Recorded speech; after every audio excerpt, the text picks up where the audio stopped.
before we even made it to like the corner to stand in to wait, doctors and nurses like came flying around the corner and brought us back immediately. And the feeling of your child being the top emergency of a waiting room full of other kids and emergencies, like, is the thing that makes me the most emotional about his diagnosis story. Like, that's the worst feeling in the world, to see 50 other kids in a waiting room and know that your child is the most emergent. Welcome to Raising Type 1, a podcast for parents navigating life with type 1 diabetes. Honest conversations, shared experiences, and reminders that you don't have to do this alone. Will you start? Why don't you start? Why don't I start? Go ahead. Just say like, hi. I know you didn't hear my juice box intro, but that was rough. I still need to listen to it. I haven't had time because diabetes has been beating my ass. Okay, ready? I'm going to just be like, oh my gosh. Hey, what is up, my guy?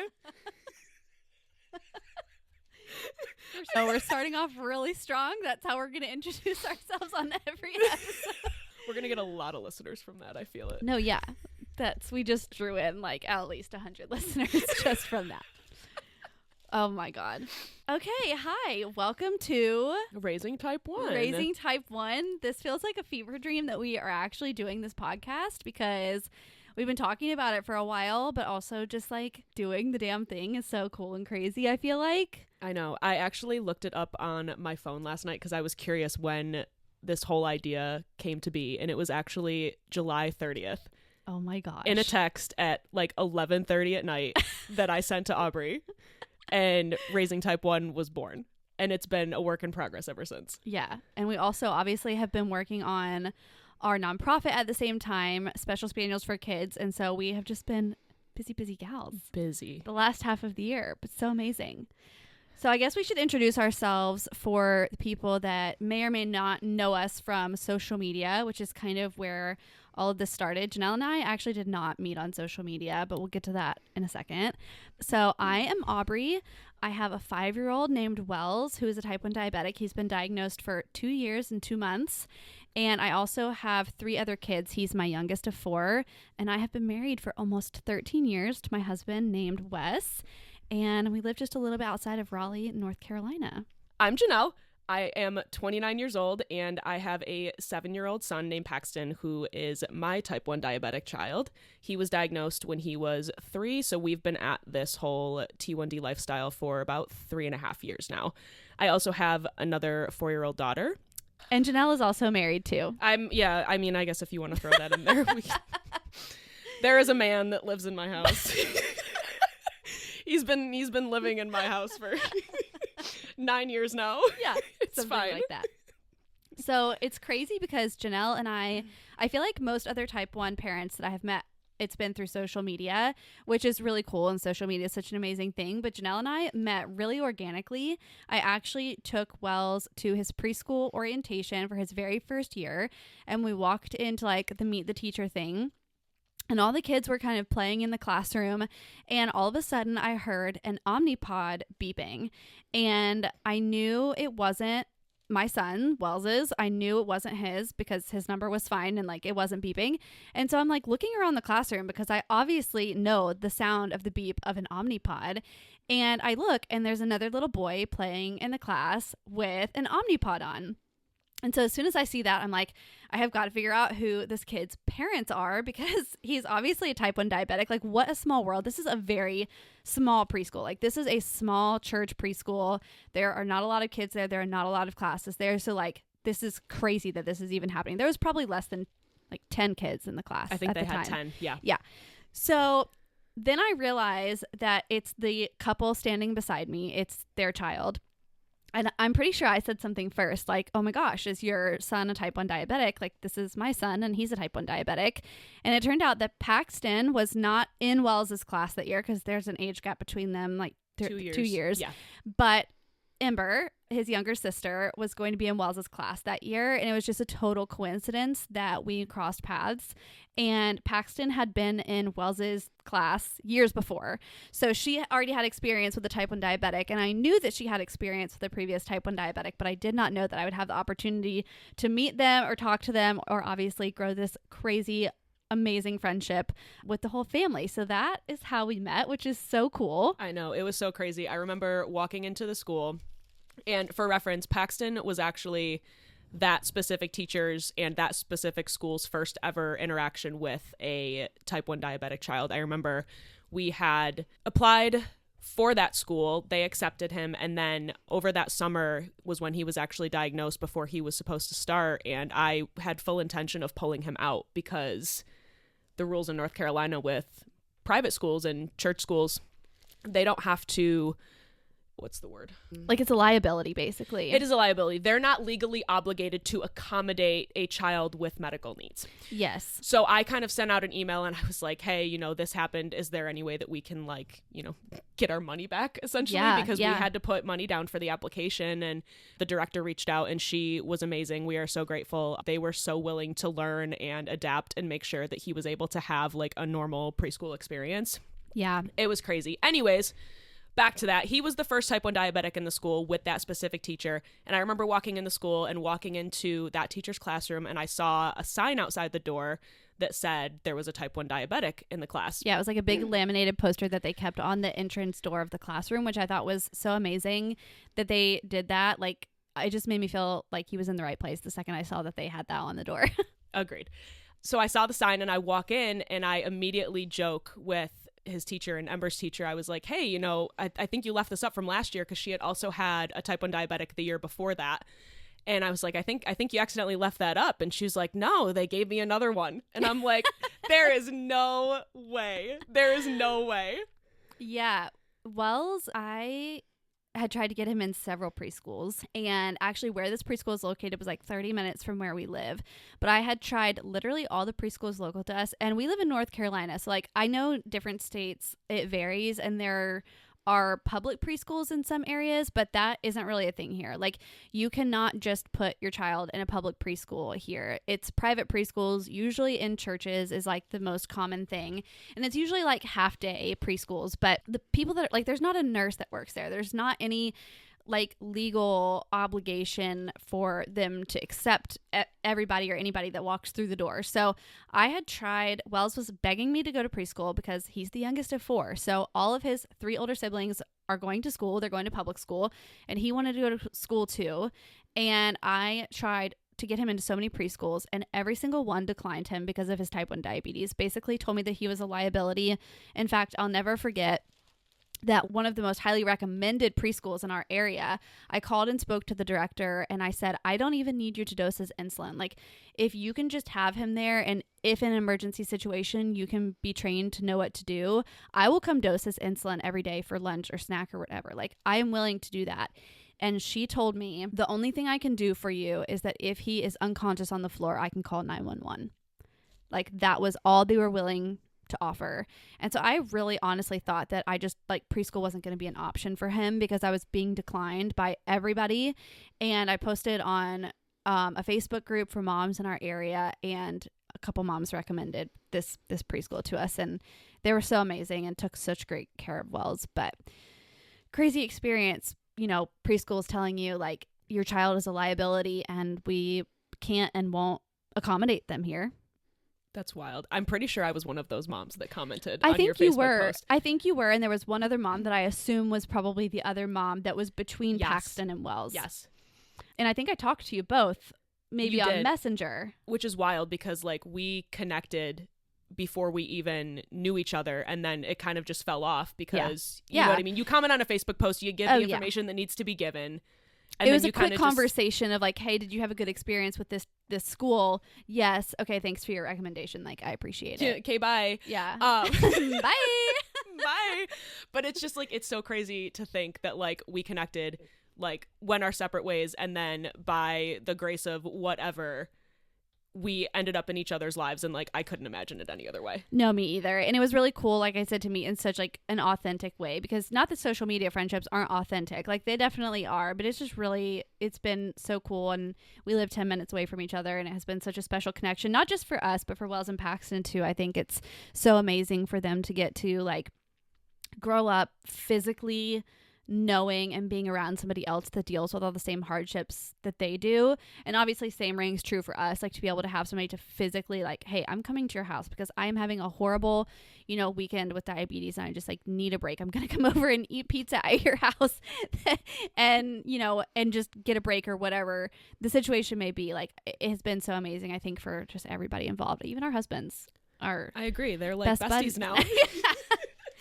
And our other kids get along and stuff. So it's been incredible. And I think that is kind of what really led us to wanting to start this podcast, because type 1 diabetes is so isolating and you just don't understand until you're in it. Like you Agreed. cannot possibly explain this experience to somebody that is not living in it and walking in your shoes. Like it is like having a newborn. Like you can't explain what it's like to have a newborn to somebody that has never had a newborn before and how hard it is.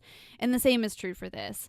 And I think that literally the only way we survive is community and leaning on other people that are walking the same walk that we are. And it sucks for all of us. And it's just, it really is so hard for all of us. But being able to say like, hey, this is really hard, but you're not doing it alone. We're not doing it alone. There are so many of us all over the place that are dealing with these really hard things. And I think like our friendship and knowing each other and getting that experience is what inspired us to start this in the first place. Agreed. I think also adding in another great reason is like when Paxton was diagnosed in June of 2022, like social media and like type 1 community on social media wasn't nearly as prevalent as it was today. Yeah. And I think just looking back, it's like I so wish that we had more like resources or like accounts of people with experience that I could reach out to learn. But it's like I kind of felt like you said, very isolated, and it's isolating regardless. But I think also with this podcast is it's huge for us to be able to kind of give that sense of relief to newly diagnosed families who are trying to navigate this life-altering diagnosis. Yeah. And I would say more days than not where I still feel those feelings, and we're 2 years and 2 months in. And I remember like when Wells was first diagnosed, constantly asking myself in my head, like, when the hell does this get easier? Like, when does this not feel so heavy, not feel so hard, not feel so life altering? Because I kind of felt like that is what was almost promised to me by the professionals that we were seeing, like the endocrinologist and the diabetic educator and the nurses in the hospital and the doctors in the hospital. Like, you'll get the hang of it. Things will smooth out. Things will get easier. And when you don't know anything about type 1 diabetes, you're like, okay, that makes sense. Like, my child is starting this medication that they need and things will just fall into place. And I don't know about you, but I kind of felt like I just kept waiting for the day. And he would have like a good blood sugar day and I'd be like, this is it. This is when things smooth out. Like, finally we're there and things are going to be good from here. And it's not the truth. Like, we know that that's not the truth. This is a constant ebb and flow disease. And so I guess the point I'm trying to make is like, even for not newly diagnosed families, like this is hard, and it doesn't, I would argue, doesn't get easier. Like, I think you just grow into the difficulty in a way. Like, you kind of accept it and learn how to cope with it better and how to deal with it better, but it doesn't get easier. Like, this is hard, and it's hard forever. It is. I think it also, there's a lot of like changes that happen too. Like, it doesn't stay hard for the same reasons. Yes. It's like, it's no different than like having a newborn. Okay, cool. Newborn phase has its pros and cons. Then you move into toddler phase. Toddler phase has its pros and cons. Yeah. But like, I think diabetes as a whole kind of goes through that same process to some degree. I think also when you were talking about that, a great reference that came to mind was, have you ever heard about like the grief ball? Have you ever heard that reference? I don't know. Where there's like a box and there's the ball, and the ball represents grief. And the grief never gets any smaller, but the box gets bigger. There's a button in the box. So as the box gets bigger, the ball doesn't hit the button as many times as you go. It doesn't get any easier. Right. It's always still there. It's always still there. Yeah. But there's going to be different things that trigger it. There's always going to be hard days. Yeah. Always. Yeah. But I think it just, as sad as it is, it just becomes your new normal, and you are numb to it to some degree. Yeah, I agree. And yeah, you kind of feel like you're at a point where you can you handle the hard things so much better, but there is still a tipping point there. It's like you were saying, like the button inside the box, like it gets pressed and it's like it can transport you right back to the feelings that you felt when your child was just diagnosed, and you're vulnerable and this is so hard and what am I doing? I don't know what I'm doing. Yeah, I feel like I still feel that a lot. Yeah. To this me day. too. 100%. And it's really as soon as I feel like I have things figured out. Oh, ain't nothing like that false confidence diabetes gives you. Yeah. No, one thing about diabetes, it will humble you. It will humble you immediately. So fast. Immediately. Immediately it will humble you. As soon as you brag, as soon as you're like, oh my God, we've had a great week. Like, no. It's once you post that graph screenshot on Instagram stories, that's what'll get you. Yeah. Yeah. If you follow me on social media, I'm notorious for this. I love to post a good Dexcom graph. Like, this really, it just like tickles my brain. Like, I love to see a flat line. Like, I just love it. Oh, literally within 30 minutes, that is gone. It's gone. It's gone, baby. It's gone for like the next 3 weeks. I should really learn my lesson and stop posting those, but I don't think I'll ever learn my lesson. I fear you won't. No. We're both the same. Okay, so Janelle and I didn't know each other when Wells and Paxton were diagnosed. So I don't know that I know Paxton's whole diagnosis story. Buckle up, Buttercup. Yeah. I know some of it, but Wells and Paxton were diagnosed at different hospitals. Yes. So tell me, what led into Paxton getting diagnosed? So backtracking to probably, I would say maybe like April or May of 2022, he was drinking more water than normal, but also it wasn't really off kilter too much because both of my kids have always been like amazing water drinkers. Like they'll chug a cup. You know what I'm saying? So we didn't really notice it. And then in June, we went up to New York to visit my husband's family. That's where both of us are originally from. And all of his family is still up there.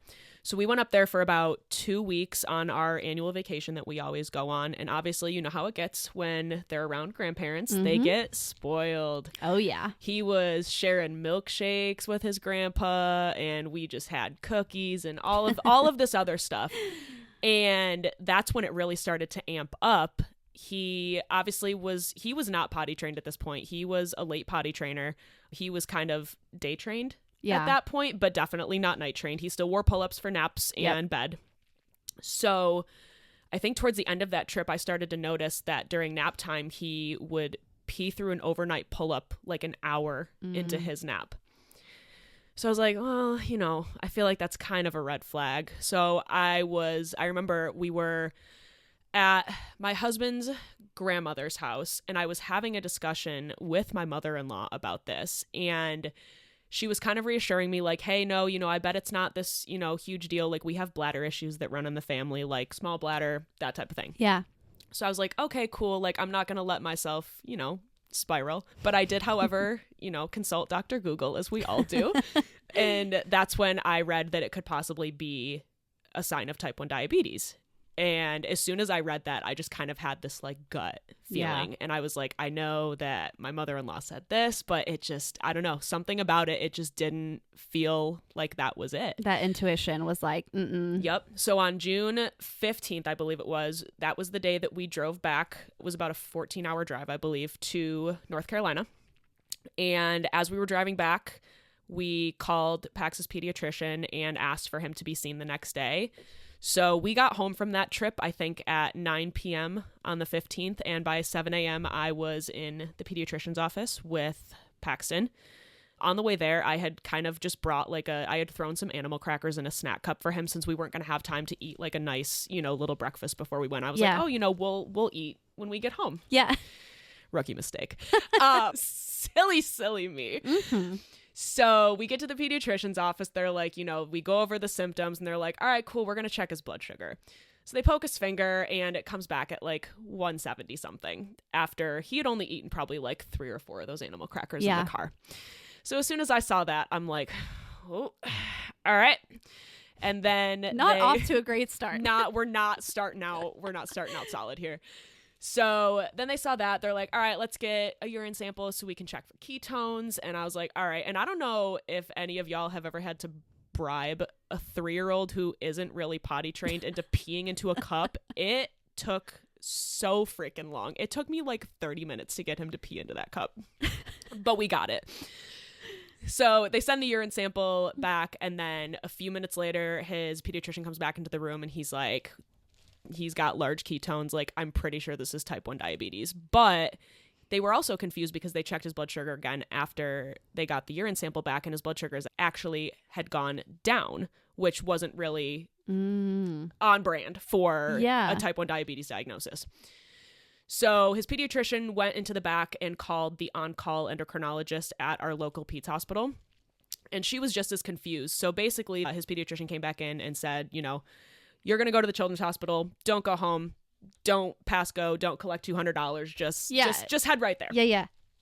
So we ended up going to the ER. They triaged him, and in triage, they wanted another urine sample, which was a lot easier this time because the nurse bribed him with a popsicle, which also, hindsight is 2020, wasn't the best idea either for a type 1 diabetic. Yeah. But anyways, so we got the urine sample. He's sitting there happy as a freaking clam eating a popsicle, and about 20 minutes after he ate that popsicle, they came in to check his blood sugar again, and it was already in the 200s. And as soon as I saw that, my heart dropped because I already knew what was coming. Yeah. But obviously, they make you sit there. They want to run the blood work. They want to, make sure and whatnot. And we were in there for probably a couple hours in the ER before they came back in and told us that Paxton had type 1 diabetes. What was the lab result that gave them that conclusion? Was it antibody screening? I think it couldn't have been, because I don't remember.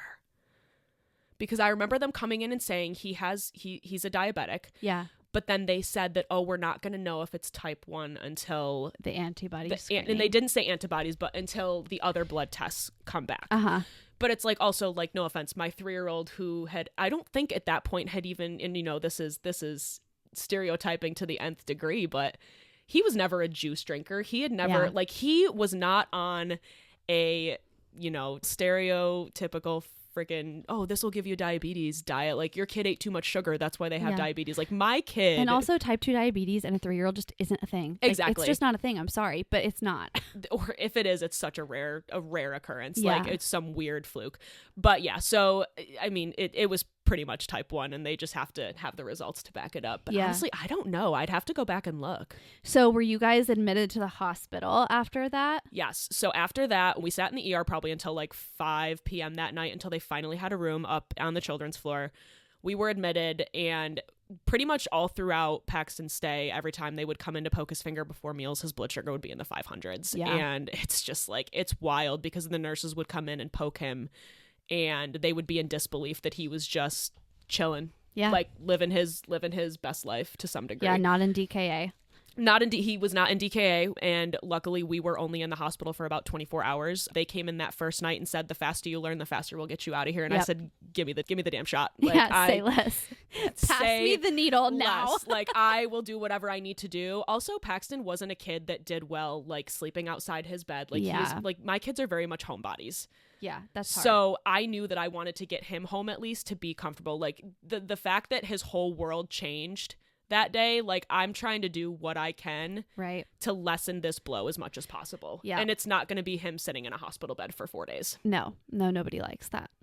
Yeah, so Wells was not in DKA either when he was diagnosed. And we have kind of similar stories, honestly, but we didn't go to the pediatrician. We went straight to the hospital. So Wells had also been drinking more water. And I had made a couple of comments actually to my husband and also my stepsister, who's a pediatric ER nurse.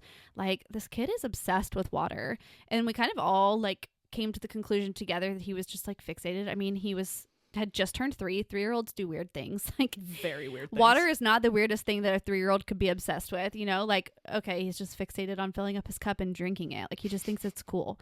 And so none of us were really overly concerned about it, but he also was daytime potty trained, but not nighttime potty trained yet. So he was still sleeping in a pull-up as well. Yeah.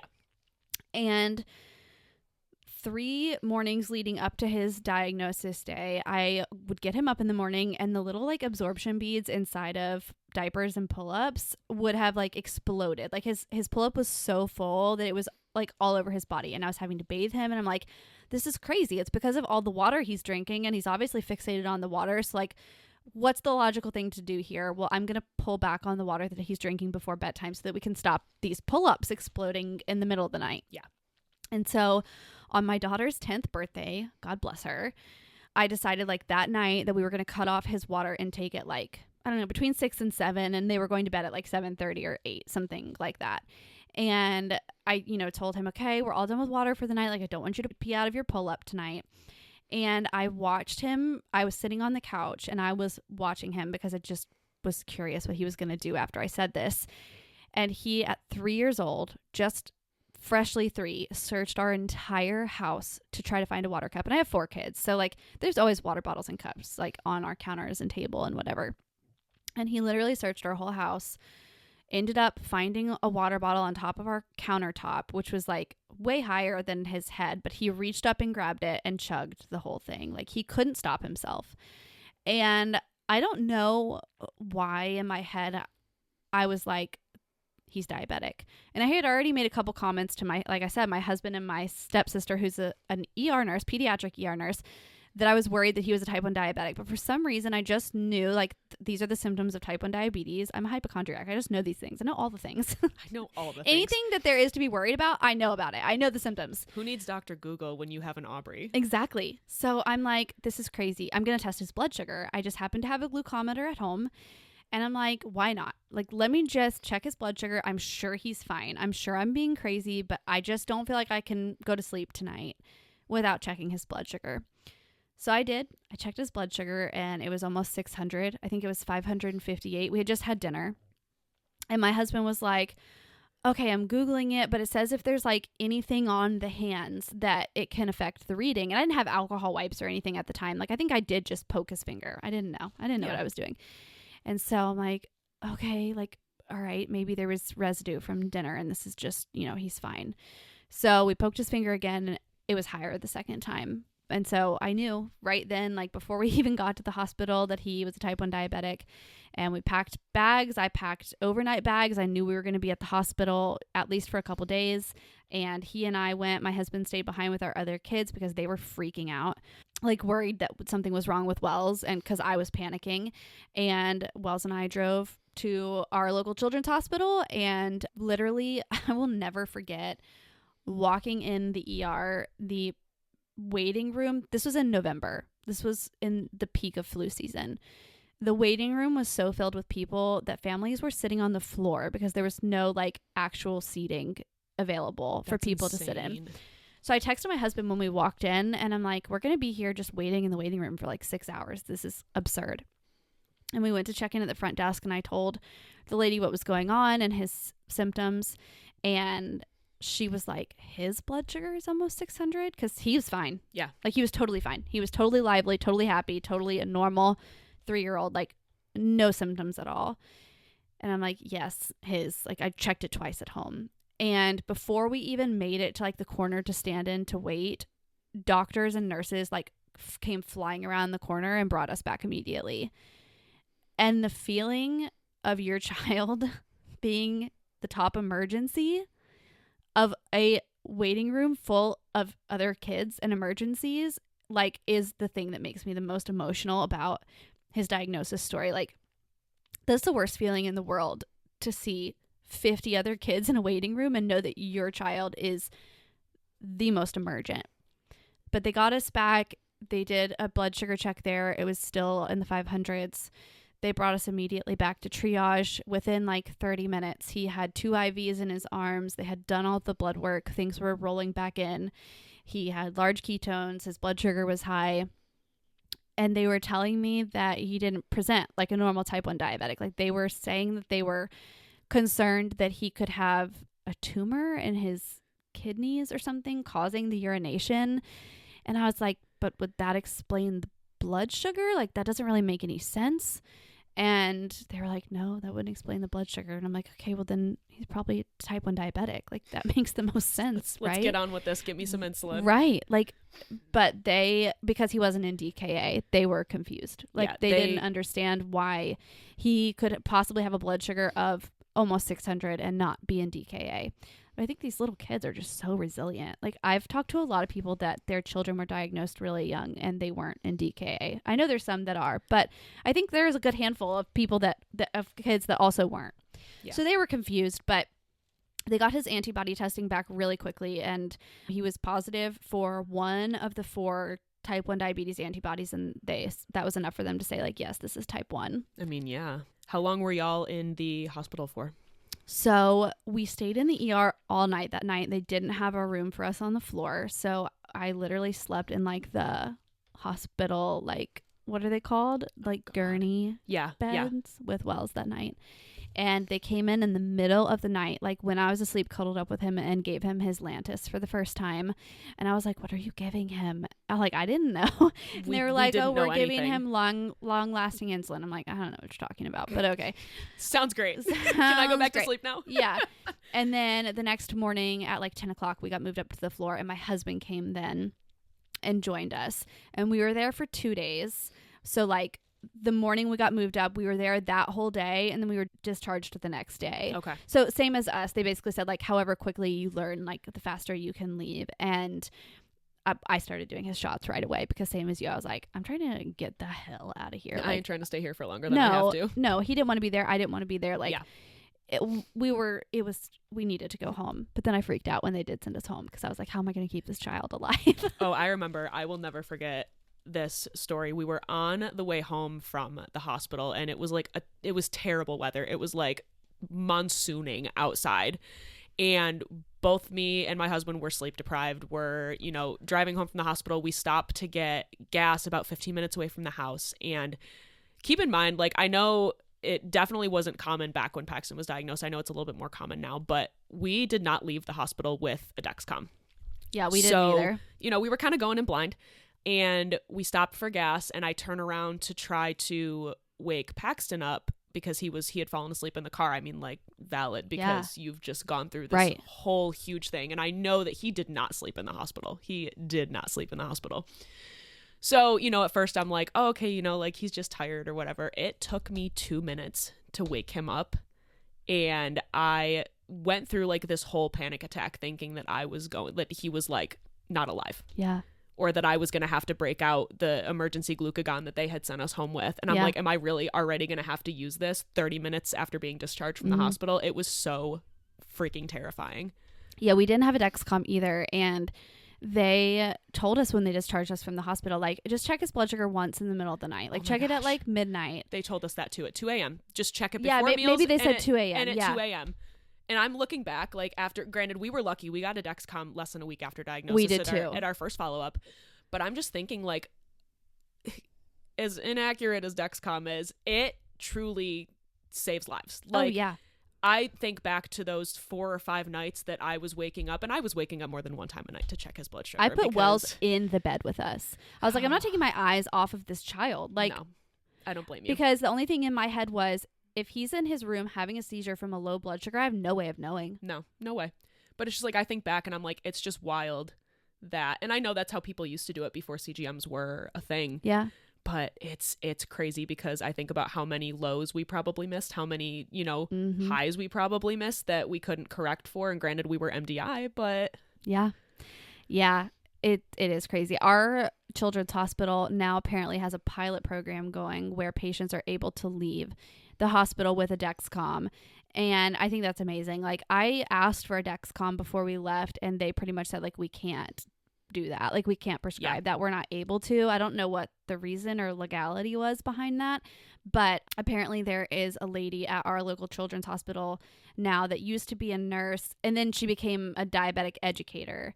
And literally her only job now is placing Dexcoms for newly diagnosed patients before they leave the hospital. And I think that's so amazing. I'm so glad that that's becoming a thing, because it's a terrible feeling. I don't know how they send kids home without one. Like, it's for kids that most of them are completely hypo and hyper unaware. Yes. They can't feel their lows, they can't feel their highs, and you're going to send them home without a CGM. Yeah, and also just like for parents' mental sanity, like you're telling me my child has this life-altering, life-threatening disease that changes minute by minute, and I have no way to watch a trend of their blood sugar. Like, and like you said, I know people, that's how people did it before. Yeah. And so we're very privileged, and I am so thankful for technology and that we have that. But the technology is there. Let's send parents home with it. Like, Yeah. let's let that be a thing. Yeah, it needs to be a thing. One thing I wanted to ask you before we wrap up that conversation, what is something you wish you could go back and tell yourself in that first week after Paxton was diagnosed? Ooh, I have to think on this one for a second. I'm trying to think of what mine would be. I know. Or like one piece of advice you would give either yourself or a newly diagnosed family. I think, honestly, if we're going off that, my advice would be that first week is truly just about survival. Like, you do what you need to do. There is no, you know what I mean, doing too little, doing too much. Like, you truly just need to dial in, get used to the fact that this is your new reality, and just make sure that you do what you need to do to keep that kid alive. Yeah, I would totally agree with that.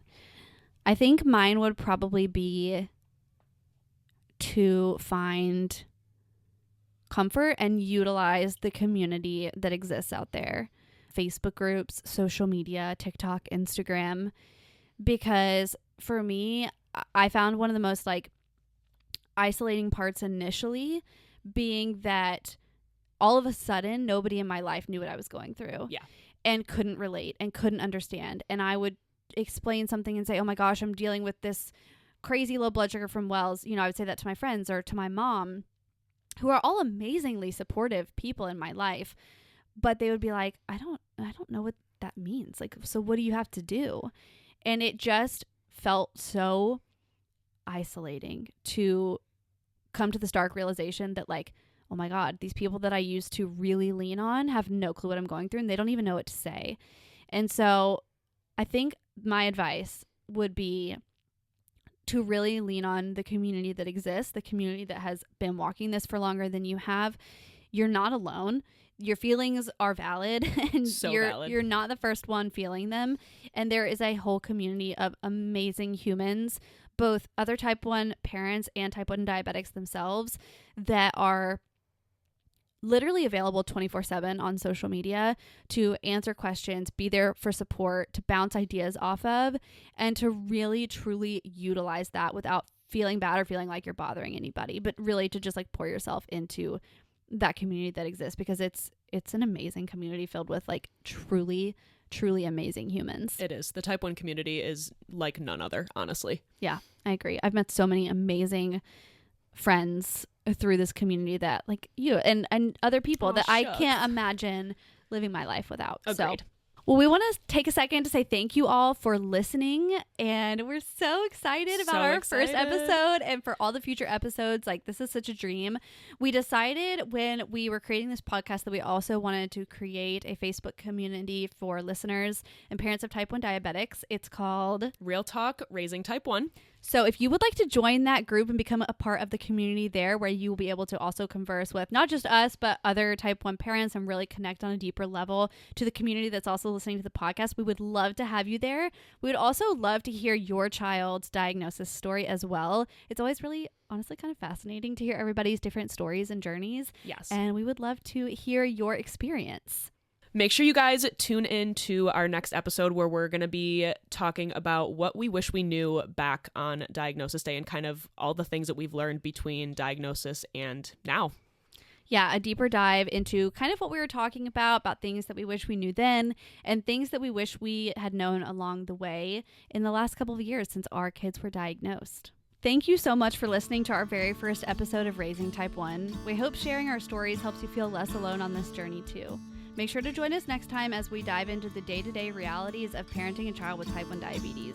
And just remember, you're not in this alone, and we're in it together. Okay, are we wrapped on our first episode? Slay, I think we are. That's a wrap.